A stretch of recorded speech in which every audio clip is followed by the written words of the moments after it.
Solapur news 24 मध्ये आपलं स्वागत आहे। आजच्या प्रमुख बातम्यांवर एक नजर टाकूया। महिलांना 33% आरक्षण देण्याचं जे प्रयत्न होता आपले भारताचे पंतप्रधान नरेंद्रजी मोदी यांनी चांगल्या प्रकारे महिलांसाठी न्याय देण्यासाठी हे कायदा आणलेला होता आणि महिला सक्षमीकरण करण्यासाठी आणलेलं होतं।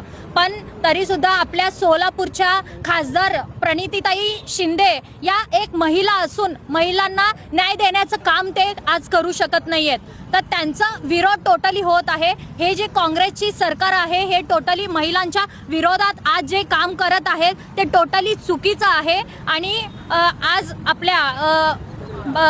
आपल्या महाराष्ट्राचे मुख्यमंत्री देवेंद्रजी फडणवीस साहेब यांनी एक महिलांसाठी लाडकी बहीण योजना असू दे, लखपती दीदी योजना असू दे, त्यांनी महिलांना एक सन्मान म्हणून या सगळ्या गोष्टी केलेल्या आहेत। पण एक स्त्री असून, एक महिला असून, आपल्या प्रणितीताई शिंदे ह्या एक महिला असून सुद्धा ते विरोध करत आहे। आणि या गोष्टीचं टोटली आम्ही काँग्रेसच्या विरोधात किंवा जे काँग्रेस विरोध करत आहे त्यांच्यासाठी आम्ही जाहीर निषेध करतो।